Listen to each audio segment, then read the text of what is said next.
Tonight, California is leading the charge in a lawsuit filed by dozens of states against the world's most popular social media company, Meta. That's the Facebook. The suit claims that Meta purposely designs its platforms to target kids and teens with addictive features, taking a toll on their mental health. Pure Evil: The Downfall of Facebook App Files. Deep Dive: Capitalism and True Crime. Hey guys, it's me here, Comrade Lavender, and today I'm back with another downfall of another website. But before we get started on the topic at hand, all my YouTube videos related to this topic. Other YouTube videos I've done on other downfalls of other websites, and other YouTube videos will be on the screen right now if you would like to check them out after watching this video. So let's get started into the topic at hand today. Facebook is a social media platform that has been around for nearly 2 decades, launching first in 2004. The launch of Mark Zuckerberg's Facebook, which was initially only limited to college students, would shift the world's perspective of social networking, leaving MySpace in the dust. In an eerily similar story to Yahoo, which missed the opportunity to buy Google in its early days, MySpace actually had the opportunity to buy Facebook for $75 million, but they turned Zuckerberg's offer down. Facebook surpassed MySpace by offering a superior, cleaner user experience with a focus on real identities, privacy, and a more controlled environment for connecting with existing friends and family, whereas MySpace's customizable but cluttered interfaces and lack of privacy were drawbacks for many users and advertisers. As Facebook users rose, MySpace users fell, and within just a few short months, Facebook had taken MySpace's place as the biggest social network in the world. In January 2008, a group of people even got together to declare International Delete Your MySpace Account Day, prompting others to get rid of their MySpace accounts and join Facebook instead. Over the years, it has become one of the most popular and widely used social media platforms globally, with over 2.96 billion monthly active users as of the third quarter of 2024. Facebook's user growth is strongest in developing nations, where mobile-first internet access is expanding rapidly. Artists and influencers who got popular on Facebook include: the most followed influencer on Facebook is professional footballer Cristiano Ronaldo, who has over 177 million followers on the platform. He holds the title of the most followed individual user on Facebook and is a globally recognized figure for his football career and immense popularity across various social media platforms. Ronaldo is a Portuguese professional footballer, widely considered one of the best players in the world. Shakira became popular on Facebook through a combination of her global appeal, an authentic and personalized approach to her page, and strategic engagement with major events like the 2014 FIFA World Cup. Her team posted in multiple languages, showing a vulnerable side and creating a direct connection with fans, which was boosted significantly by her performance and the song La La La Brazil 2014. For the World Cup, her global appeal. Shakira's international fame, transcending language barriers with her music and performances, made her a widely recognized figure on Facebook. The ability to post directly from her page allowed Shakira and her team to bridge the gap between the stage and her audience, fostering a strong, personal relationship with her fanbase. Shakira was one of the first major celebrities to leverage social media to its full potential, establishing benchmarks like becoming the first person to surpass 50 million and then 100 million likes on a Facebook page. The Kardashians used their Facebook presence to extend the narrative of their hit show, Keeping Up with the Kardashians, which premiered in 2007, the same year Facebook opened to the public. They drove fans from the TV to social media, providing a constant stream of bonus content that went beyond the episodes. Instead of just broadcasting their television content, they used Facebook to offer behind-the-scenes looks at their lives, making fans feel more intimately connected. Family matriarch Kris Jenner revealed that her daughters charged a 6-figure sum for sponsored posts on social media platforms, including Facebook. Their social media fame allowed them to create highly profitable businesses like Kylie Cosmetics and Kim's SKIMS, which used Facebook and other platforms to announce new products and drive traffic. However, in recent years, people have begun to question if Facebook is dying. There are numerous arguments put forward to support the premise that Facebook is going downhill. We've been deleted from Facebook! Facebook has deleted all of our content. It's not unprecedented. I mean, in the last 2 weeks, we've learned of numerous pages and events taken down. For example, you know that march in Washington, D.C. this past weekend to stop the Nazis? Facebook deleted the event page that was being used to organize a counter-protest to the Nazis. Also taken down VenezuelaAnalysis.com, which provides grassroots analysis of Venezuela and important critiques of U.S. foreign policy towards the country, and Crimes of Britain, and Haiti analysis. In their crusade to root out fake news with the help of the U.S. Congress and the Atlantic Council think tank, which, by the way, has Henry Kissinger and former CIA chief Michael Hayden on their board, Facebook is doing a wonderful job at eliminating real news content with an alternative perspective. Sure, it's also taking out the trash. But those of us seeking to report the truth, the voice of the voiceless, Israel's massacres in Palestine, the demonizing of the Venezuelan state, women standing up to sexual violence throughout the global south, the struggles of the indigenous to save their lands, and so on, we already have an uphill battle in the fight for global justice. If you follow our work, if you appreciate it, make some noise, contact Facebook, and let's bring back Tell Us What English. The parent company of Facebook and Instagram, Meta, has banned RT and some other Russian media organizations. The social media company now accusing the Russian outlets of foreign interference, an allegation fully supported by the U.S. State Department. Facebook owner Meta announced on Monday that it is banning Russian state media from its platforms. That includes RT and Rossija Zagodnya, with the company citing deceptive tactics used to carry out covert influence operations online. The ban marks a sharp escalation from the world's biggest social media company against Russian state media. Pro-Palestinian activists are accusing Facebook of censorship and targeting the social media giant with one-star reviews in the Apple and Google app stores. One of the main reasons is that the younger generations, like Generation Alpha, are increasingly turning to other social media platforms, such as TikTok and Instagram, which are more in line with their interests and preferences. A lot of people nowadays think Facebook, the social media platform, is for boomers and older generations. They see Facebook, the website social media platform, a space occupied by their parents and grandparents. They want a digital world separate from their families, where they can express themselves more freely without family members seeing every post. Gen Alpha's media consumption is dominated by video, with platforms like YouTube and TikTok being their top choices. They are naturally visual learners and are less engaged by static text or images.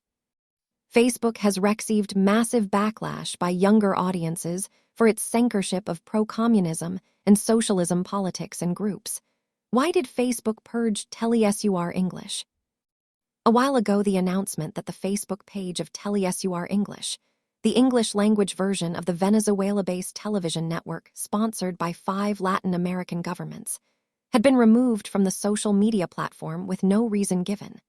The second time this has happened, when the administrator of the left-wing site Revolution News scheduled an article from TeleSUR English covering this incident of censorship to be posted to his own outlet's Facebook page. He received a request from Facebook within seconds asking him to secure his account and confirm his primary location. According to Facebook and others, Jones was removed for violating their policies against hate speech, whereas it's never been made clear why TeleSUR English has been removed from Facebook twice now.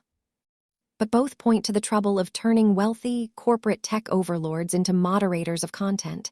These instances come on the heels of a number of other tech censorship controversies. A week ago, Facebook temporarily unpublished VenezuelaAnalysis.com, a site critical of Western policy and coverage of Venezuela. A week before that, Politico reported that Facebook had shut down dozens of pages and accounts it deemed inauthentic, including ones using the hashtag #AbolishICE, and a page promoting a counter-rally to the recent failed Unite the Right rally in Washington, D.C. Could this have something to do with the fact that, to root out troll activity, Facebook has partnered with the Digital Forensic Research Lab, a project of the Atlantic Council, a think tank funded by NATO, weapons manufacturers, Gulf states, and a series of other government and corporate organizations? Quite possibly. But it's also the result of relentless public and government pressure on online platforms since 2016 to purge undesirable content. Left-wing media were already targeted before this most recent incident. When Google changed its algorithm in response to pressure to deal with the threat of fake news, outlets like Alternate, the world's socialist website, Truthout, Counterpunch, and others saw a precipitous drop in traffic to their sites. Facebook's decision to deprioritize publishers in general within its news feed, another move driven by widespread panic over fake news and disinformation, had a similarly damaging effect and actually amplified fake news. While decimating independent outlets in the countries in which it was first tested, Facebook has also banned other news outlet pages such as. Many of the pages banned had millions of likes, such as the Free Thought Project, 3.1 million likes, Antimedia, 2.1 million, Cop Block, 1.7 million, and Police the Police, 1.9 million. Several of the pages that were deleted on Thursday had been targeted by Facebook in recent months, both through new censorship algorithms and Facebook's controversial team of fact-checkers. For instance, the Free Thought Project had been flagged earlier this year as fake news by Facebook, fact-checking partner organizations, including the Associated Press, AP, and Snopes. In one case, a story published by the Free Thought Project was flagged as false by the AP. While Mint Press, Facebook page, and Twitter account are still active, reach on both platforms has been reduced dramatically in recent months, as both social media giants began to ramp up censorship efforts following the 2016 U.S. elections. For instance, Mint Press, Facebook reach, meaning how many Facebook users see Mint Press posts, has been only a fraction of the page's more than 400,000 fans on the platform, with most posts averaging only around 10,000 views according to Facebook's analytics. The timing of Facebook and Twitter's recent purge of independent media and activist pages on their platforms is notable, as the move was made just weeks before the November 6 U.S. as of September 2024. Meta, formerly Facebook, has banned the Russian state-controlled media outlet RT from its platforms globally, citing foreign interference activities. This action escalated the restrictions that Meta had previously placed on RT and other Russian state media outlets. The company stated the ban was in response to evidence of deceptive tactics used to carry out covert online influence operations. Facebook is pro-Israel and pro-Zionism. Facebook has targeted pro-Palestinian accounts. Organizations like Human Rights Watch, HRW, and 7amlay have documented hundreds of cases where pro-Palestinian posts were removed, accounts suspended, or content demoted, shadow banned on Facebook and Instagram.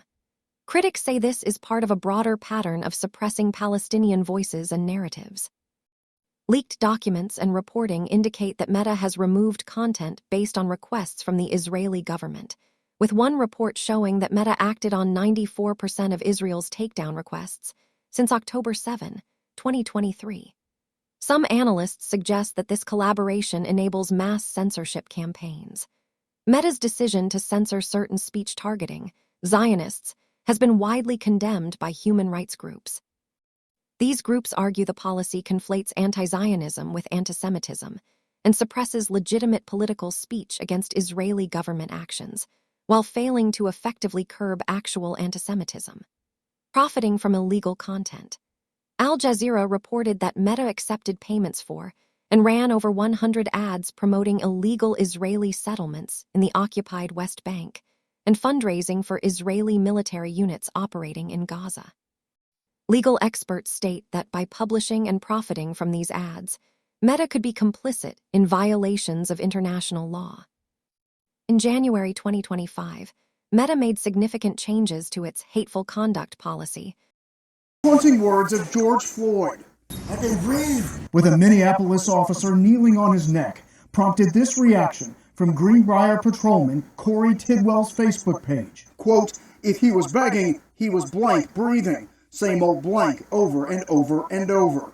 It was just really offensive coming from someone who's supposed to be serving, protecting the community. In eastern Kentucky, Chris Myers read the statement and reached out to News 4 Investigates, saying we should look at the officer's other posts on Facebook. Rolling back protections for marginalized groups, including LGBTQ+ people, people of color, and immigrants. The policy revisions expressly permit previously prohibited rhetoric, such as calling LGBTQ+ people abnormal or mentally ill.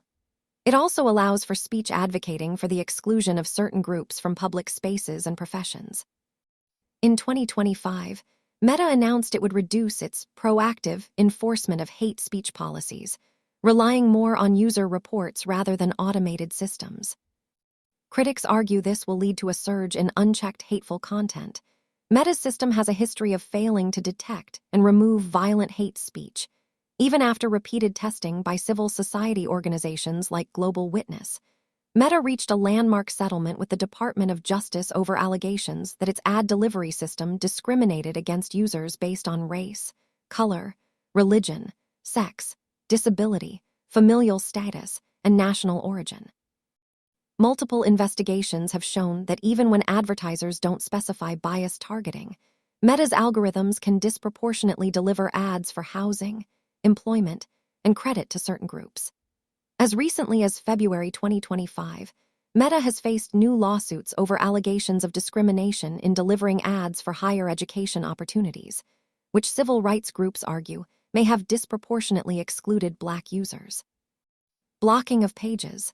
A Sikh nonprofit group sued Facebook in 2015 for blocking its page in India, a case of alleged discriminatory conduct. Facebook and its parent company, Meta, have faced persistent criticism for failing to adequately moderate graphic, violent, and gory content on its platforms. And a Facebook posting led to a court appearance today for a man accused of killing a small dog. Glens Falls police tell me they put up a picture of the dog on their new Facebook page and asked for the public's help. And within 4 hours, they tell me, they had their suspect. 27-year-old Matthew Whistle of Glens Falls pleaded not guilty this morning to aggravated animal cruelty. In 2017, an American man, Steve Stevens, uploaded a video to his Facebook page in which he killed a random passerby, 74-year-old Robert Godwin. He explained his motive by saying that his girlfriend had left him. Before shooting Robert, he forced him to say the name of his ex, Joy Lane. Immediately after, Stevens started a live stream and claimed that he had already killed 15 people. Later, police were unable to find any evidence supporting his words. Unfortunately, the psychopath never faced the punishment he deserved. He shot himself in his car as soon as police spotted him. Despite official policies against glorifying violence, users and content moderators report that horrifying images and videos regularly appear in feeds, and that the company's content moderation systems have been ineffective. There have been videos uploaded showing beheadings on Facebook, as well as people committing crimes on live or people committing and unaliving themselves.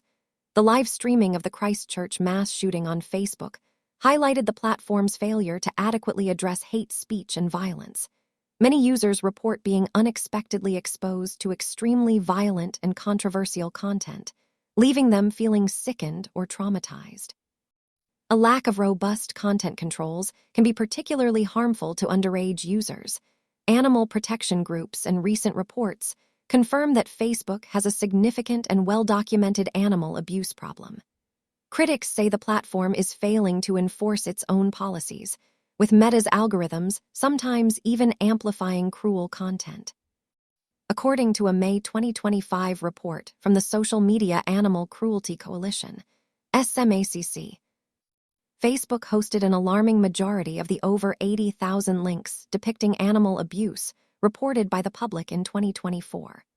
Of the abuse documented by SMACC researchers, nearly 25% of the content on Facebook involved deliberate physical torture, malicious individuals post fake, rescue videos in which they intentionally place animals like puppies and snakes in dangerous situations to generate viral clicks.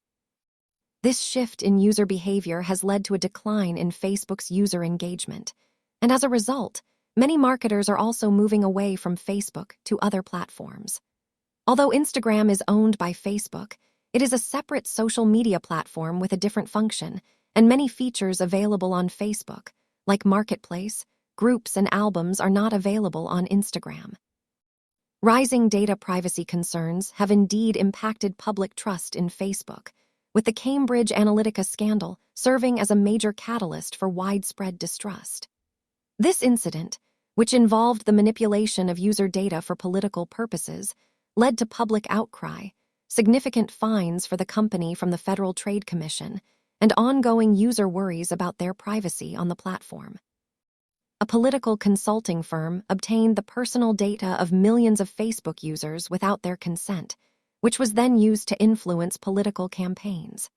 The scandal exposed Facebook's data handling practices, leading to a significant loss of trust among its users and a greater public awareness of privacy issues on social media platforms.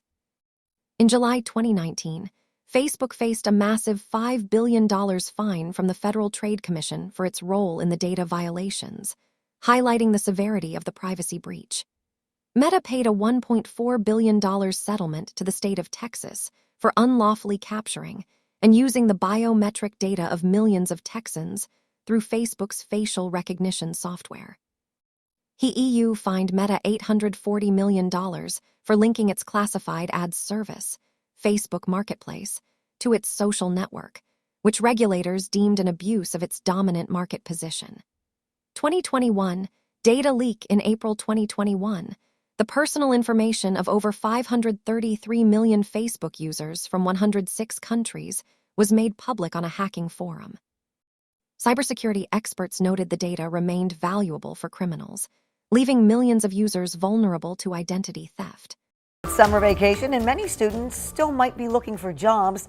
A concerned viewer is questioning whether a Facebook post claiming human trafficking rings are known to use summer job signs to lure victims is true.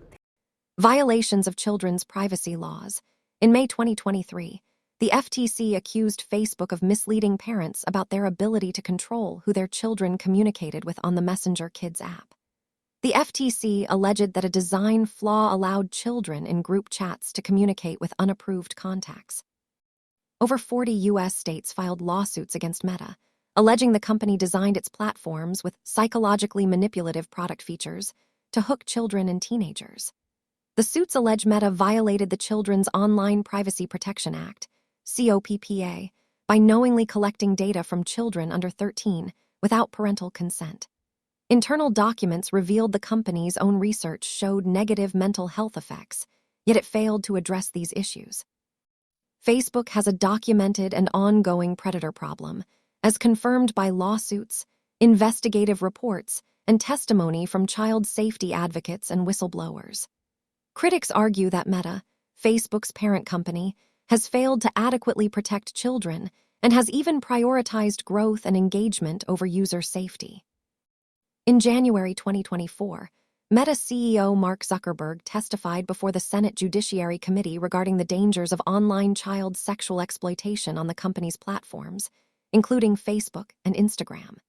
In one exchange, he was accused of having blood on his hands by Senator Lindsey Graham. Meta has also been sued by dozens of states for allegedly designing addictive products that harm young people and contribute to the youth mental health crisis. 2024 complaint from the New Mexico Attorney General revealed that Facebook's People You May Know feature was shown to recommend minor users to adults seeking to exploit children. The company's own community integrity team found a link to predation, but management reportedly rejected recommendations to adjust the feature to avoid impacting growth.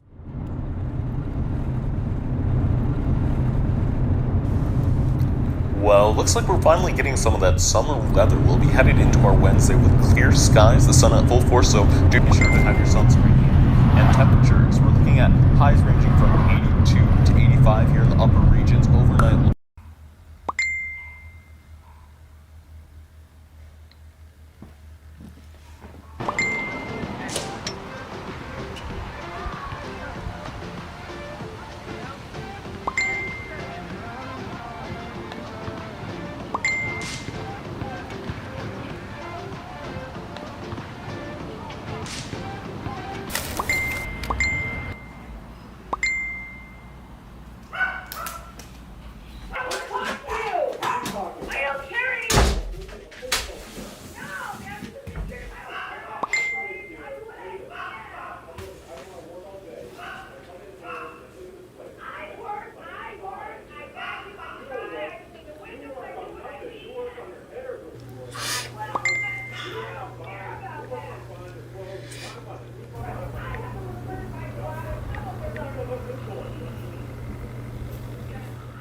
Parents, let's be honest here. Your kids are probably on their phones about 24/7, just like you are, right? Texting, games, Snapchat, Facebook, the list goes on and on. You might be wary of the new girlfriend or boyfriend who's texting them all the time, or the YouTube videos that they're watching. But after this story, you're going to want to check their Facebook messages. According to the New York Times, of the 18 million or so child sex abuse cases around the world last year, 12 million of them could be traced back to Facebook messages. Facebook is trying to work out a solution now. Problem is, of course, as sites like Facebook try to make things more safe and more private, that could actually work in the criminals' favor. A 2020 analysis by the Tech Transparency Project found that in a vast majority of cases involving predators using Facebook for child exploitation, the initial tip did not come from Facebook itself, but from the public or law enforcement. This raises questions about the effectiveness of the company's monitoring. In 2024, a whistleblower who previously worked at Facebook stated that when harmful content was reported, only 2% was taken down. Promotion of harmful content. A 2023 investigation by the Wall Street Journal and researchers from Stanford and the University of Massachusetts Amherst revealed that Meta's algorithms on Facebook and Instagram promoted accounts and groups dedicated to child sexual exploitation. In one instance, a research account created by investigators was recommended a group with incest in its name. Facebook has a significant and ongoing spam and bot problem, which has worsened recently due to AI-generated content, leading to an increase in spammy and fake posts and comments. While Facebook is working to combat this issue by removing fake accounts and pages, the problem persists due to the sheer volume of automated accounts and sophisticated methods used to spread spam, scams, and disinformation. Zuckerberg has said that Meta has fired 11,000 employees. This is our cold water pressure in the kitchen. This is where I fill up water for storage. Those are the things we have to fill up to flush the toilets. Data centers, going to be a very hot item. This entire supercomputer is built to power Grok. We see data centers as the most exciting asset class. Meta is building a 2 gigawatt plus data center that is so large it would cover a significant part of Manhattan. But data centers come with big costs. From light and noise pollution to the environmental impacts, to the potential rising costs of energy bills. These facilities put extraordinary demand on the power grid and require entirely new infrastructure. Facebook and its parent company, Meta, have faced multiple allegations and lawsuits regarding the exploitation of workers, particularly content moderators and outsourced contractors. This exploitation includes poor working conditions, inadequate pay, and exposure to mentally traumatic material, especially for workers in developing countries. Meta heavily relies on outsourced, low-paid content moderators, often in Africa and Asia. They review graphic and traumatic content to enforce Facebook's community standards. A 2022 Time investigation found that some of these moderators in Nairobi were paid as little as $1.50 an hour, while facing psychological trauma and intimidation, union-busting accusations. Lawsuits have accused Meta and its contractors of illegal union busting and suppression of workers' rights to organize. In 2022, Meta and its largest African outsourcing partner faced allegations of union busting in Kenya. In 2021, 2 former employees of Mark Zuckerberg's family office sued him and his wife, alleging sexual harassment, discrimination, and exploitation. The suit claimed workers were forced to work long hours without proper compensation or breaks, human trafficking lawsuit. In 2022, a former content moderator from Kenya filed a lawsuit against Meta, alleging that the company used a contractor, Sama, to employ moderators under exploitative working conditions. The suit accused Meta and Sama of union busting and human trafficking by creating a stressful environment with intensive surveillance and unreasonable performance metrics. Reviews from Meta contractors on job sites reveal complaints about being treated as second-class citizens. Issues include below-market pay for similar work performed by full-time employees, poor benefits, and little to no opportunity for career advancement. After Meta laid off 11,000 full-time employees in 2022, contract workers expressed concern about their vulnerability. Unlike the permanent staff, who received substantial severance packages, contract workers like bus drivers were left with little to no severance pay or insurance benefits. A judge ruled in July 2024 that Meta's separation agreements during mass layoffs were unlawful. The ruling followed allegations that Meta's severance agreements violated federal labor law. Facebook, through its parent company Meta, is often viewed as bad for the environment due to the significant energy consumption of its data centers, which contribute to carbon emissions, and its role in spreading climate change misinformation, which hinders public engagement with environmental issues. E-waste, the constant upgrade cycle of hardware for data centers, contributes to electronic waste, which can contain toxic chemicals and pollute the environment. Facebook billionaire founder Mark Zuckerberg is, and always will be, a despicable capitalist pig Zionist weasel.